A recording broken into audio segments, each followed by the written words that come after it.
This video was sponsored by Enhance, Elbilmek, a better road planner, Kempower and bilkomponenter. Yo, what's up? We're now in Jessheim getting ready for a range test with BYD Sealion 7. I tested this car in Thailand. Well, it wasn't exactly the same car. It had the smaller 82 kilowatt hour battery, something like that. This has the 93 or 91.3 kilowatt hour battery.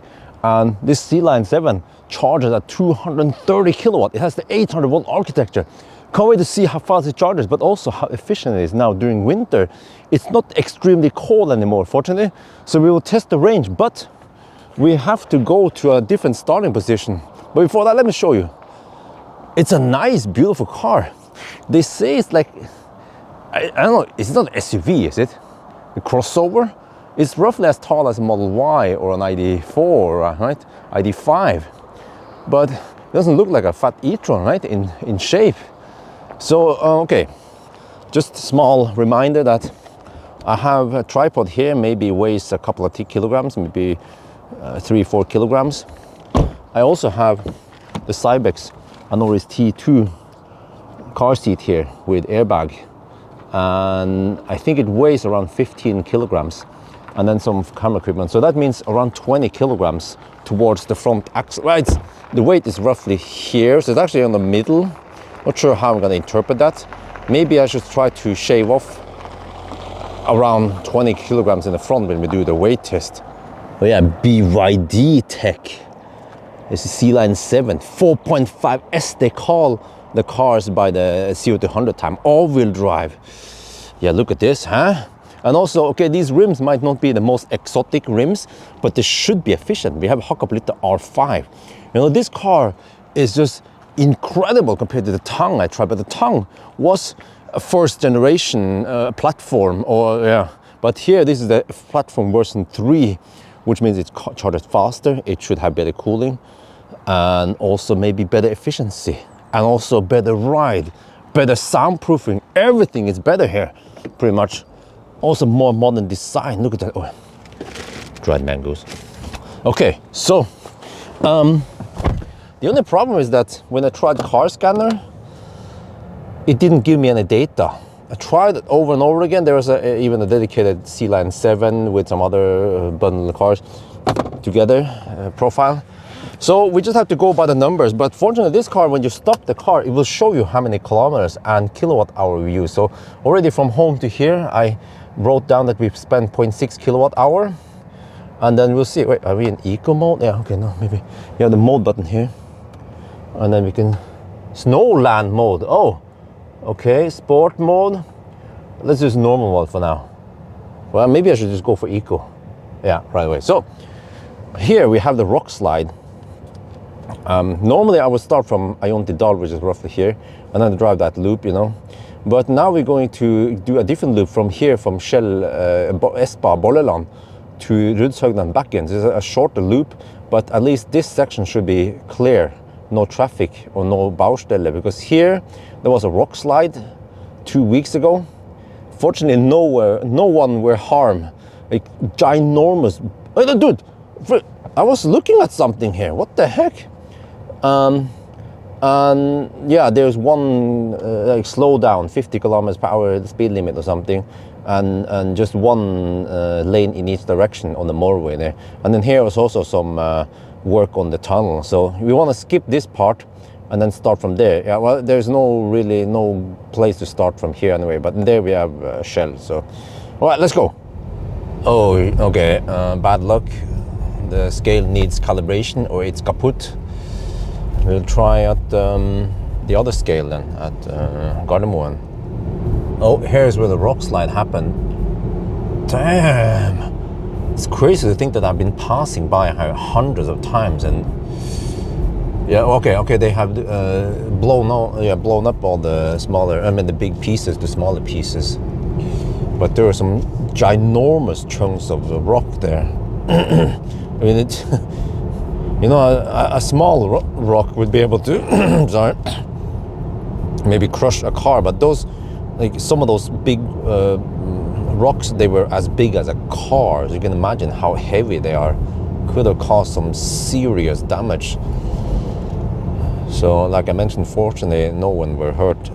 But yeah, now we have this traffic here through the choke point, and it was 2 weeks since it happened, and they say it in Norwegian, de har jobba på spreng, bokstavelig talt.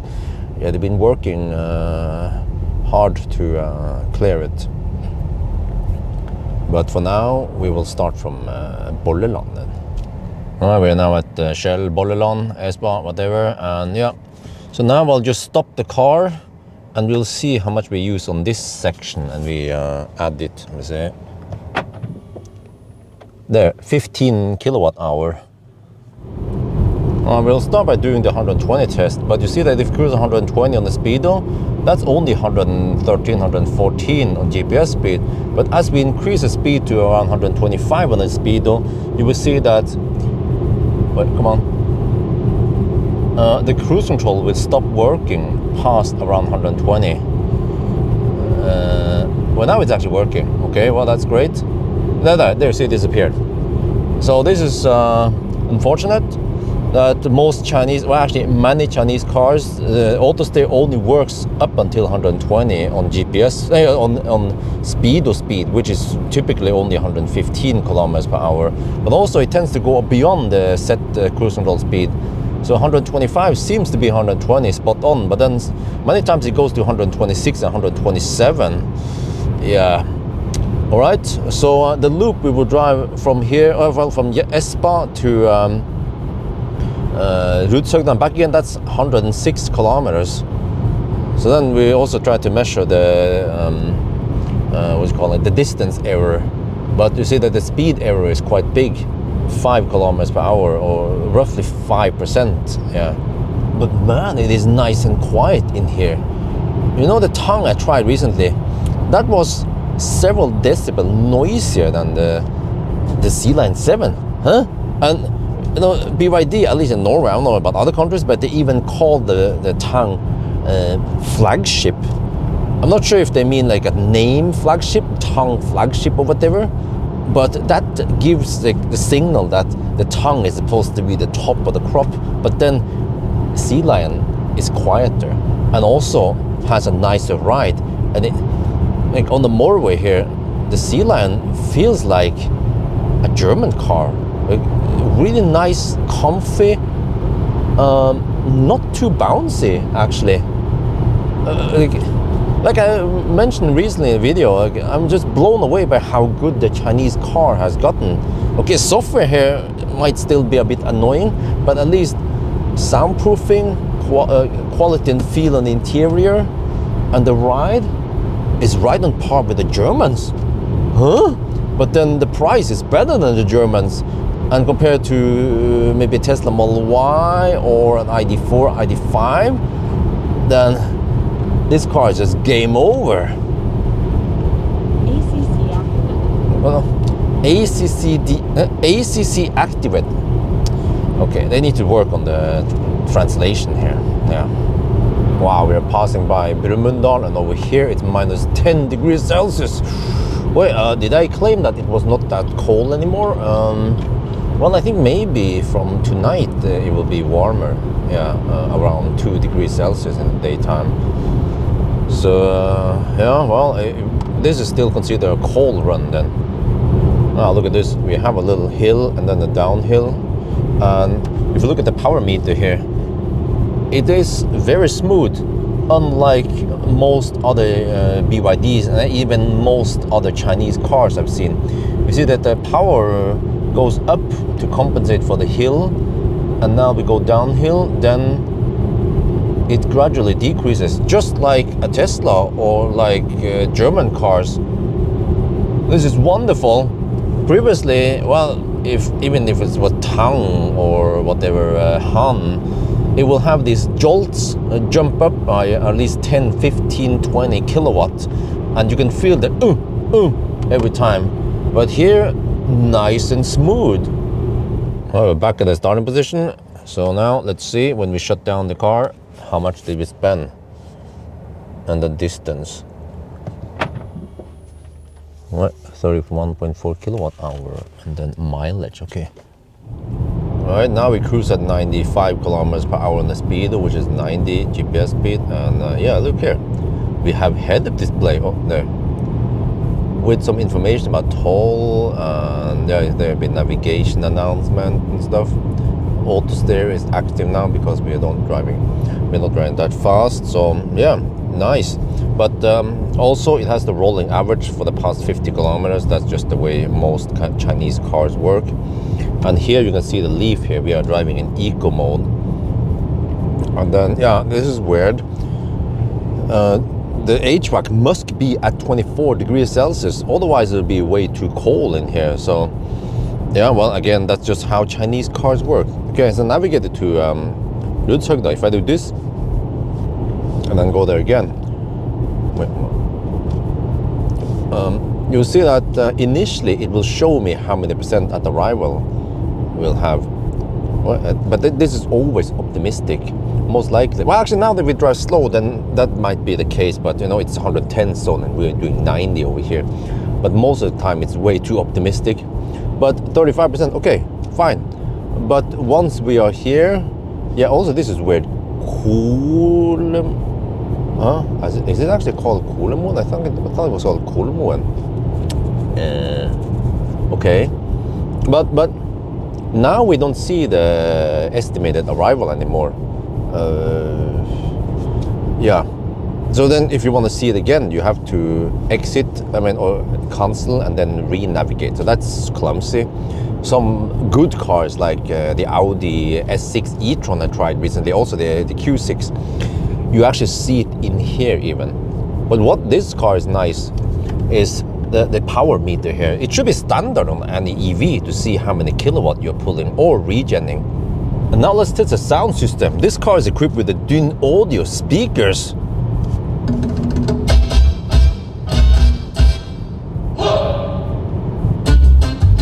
Well, the first thing I noticed is that the bass is quite loud. Yeah. I set everything on flat, no effects, nothing. Equalizer is also flat, and this is how it sounds. So the bass is quite overwhelming. Okay, next song. But also, it's nice that it's so quiet here in the cabin. Oh yeah, I like the quietness. Well, nice and deep bass, but again, way too overwhelming. You can probably hear it. It just overwhelms the rest of the music.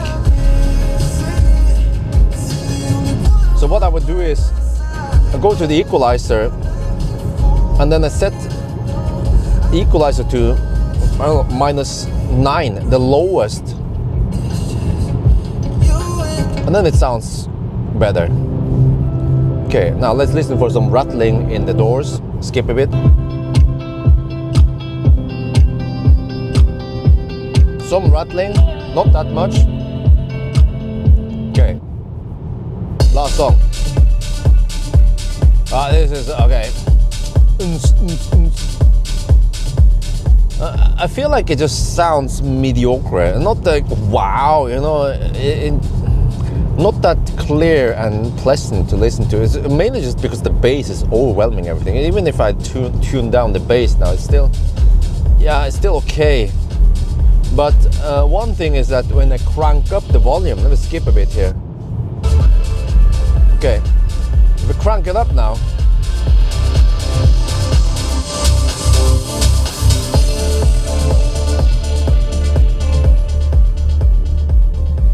the whole characteristics of the sound just changes. You get, okay, the mid and the high tones goes slightly louder, but then the bass is just capped, but it doesn't sound like it's clipping that much. So yeah, it doesn't play that loud. Well, fairly loud-ish, but oh, what the heck, auto steer, what the heck, he's trying to kill me? I say something bad about the Chinese car and then the car is trying to kill me. Shit, it's constantly sending data to China. But yeah, so that's all I have to say about the sound system. Is like if I would rate it, maybe a 4 or 5 out of 10. Okay, let's see what happens if we don't hold the steering wheel. Please turn the steering wheel slightly. And then hold the steering wheel.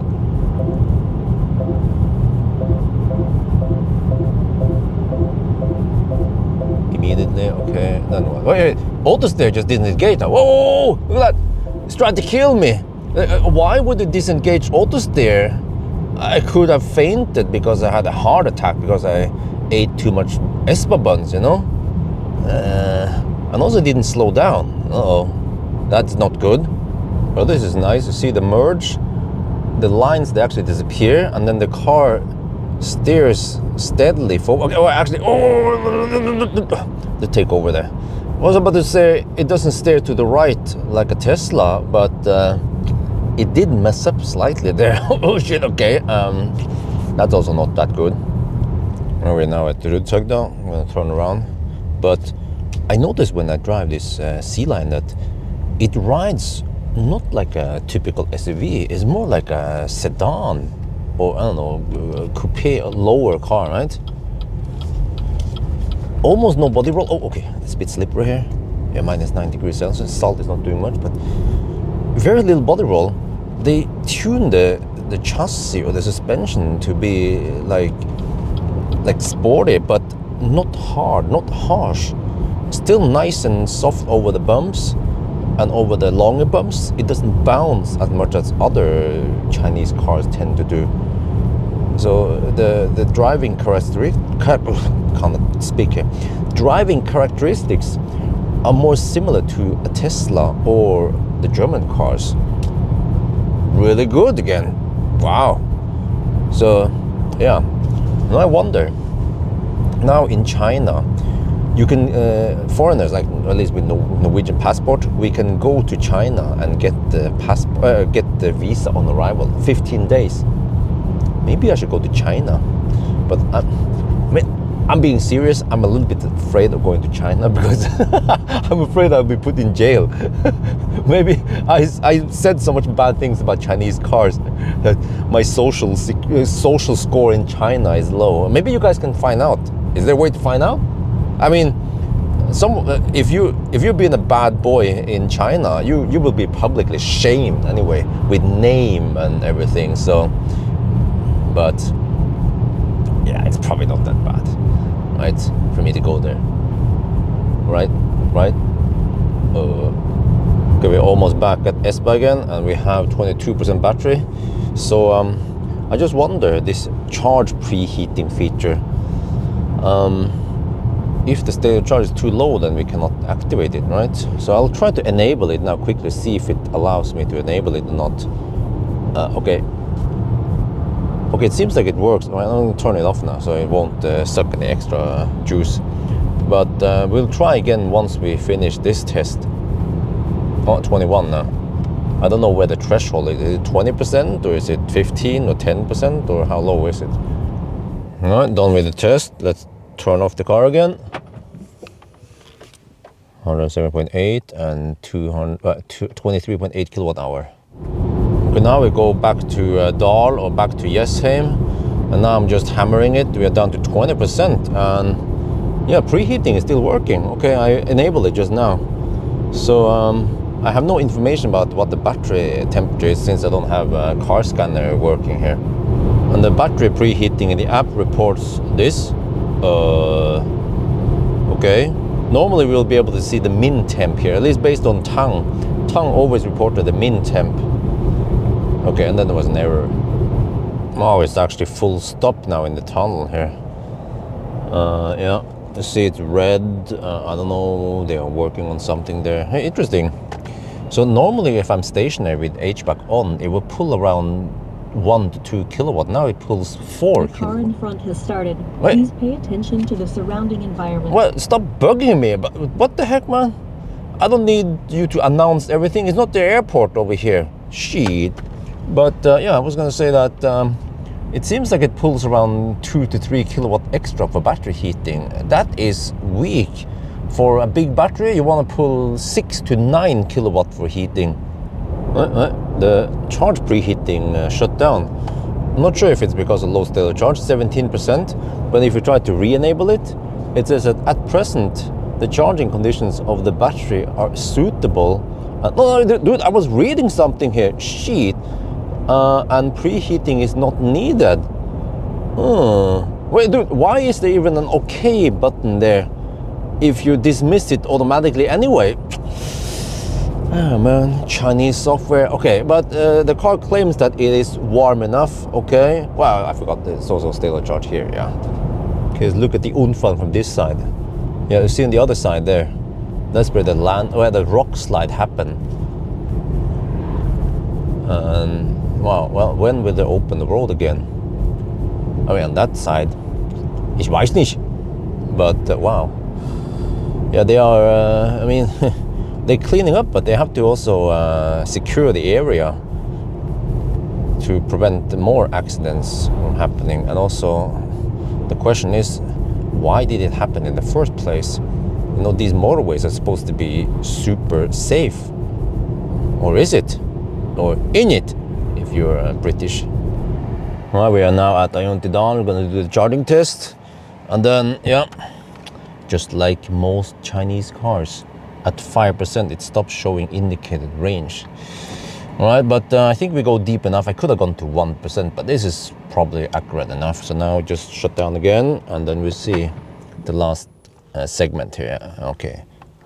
We're now doing the charging test. As always, when I test a brand new car with new battery. So it's a bit busy today.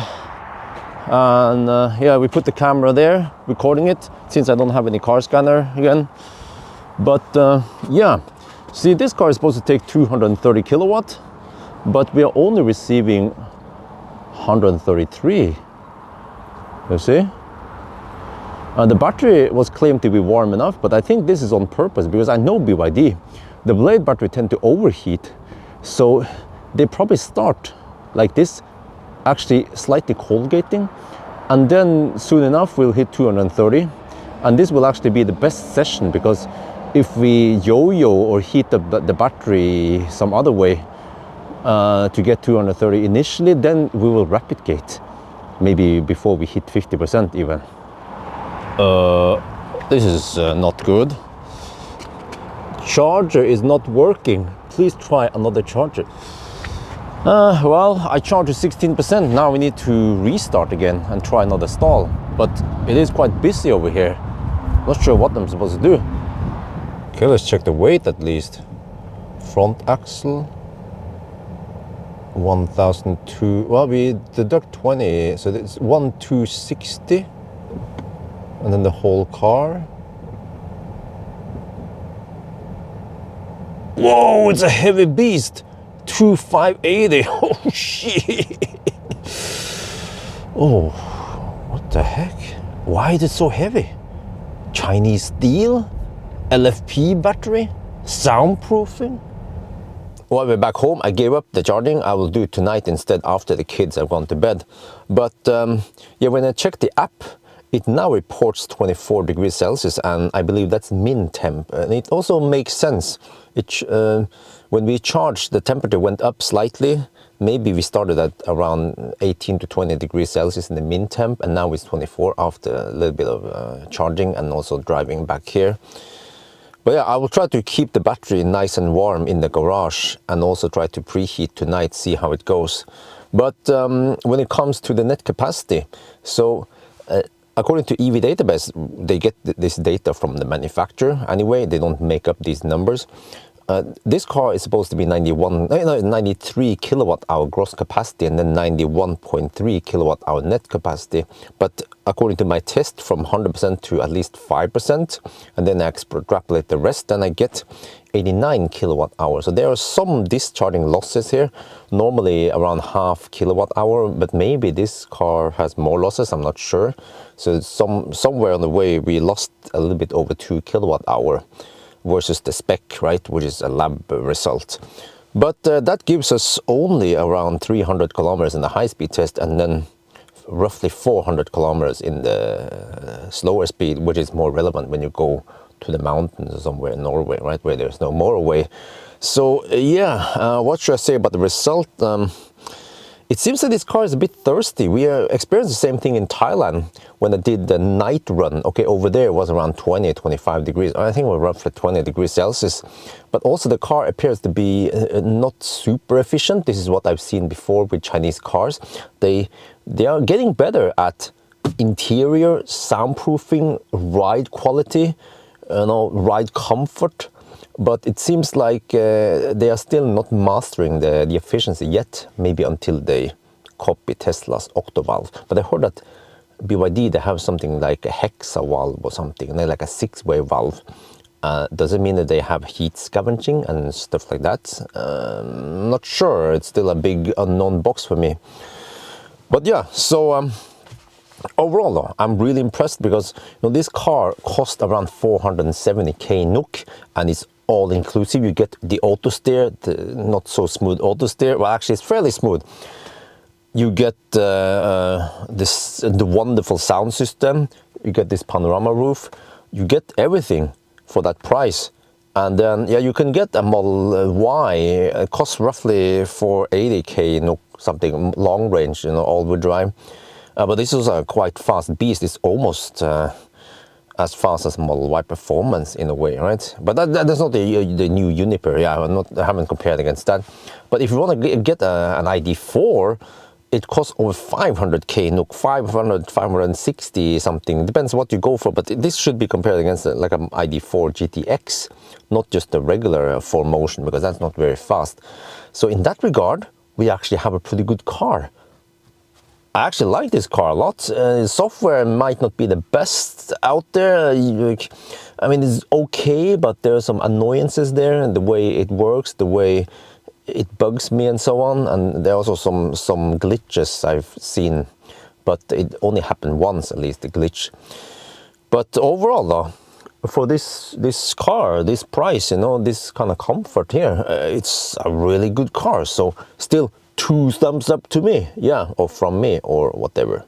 So that's gonna be for now. Hope you guys enjoyed this video. As always, thank you for watching, and talk to you later.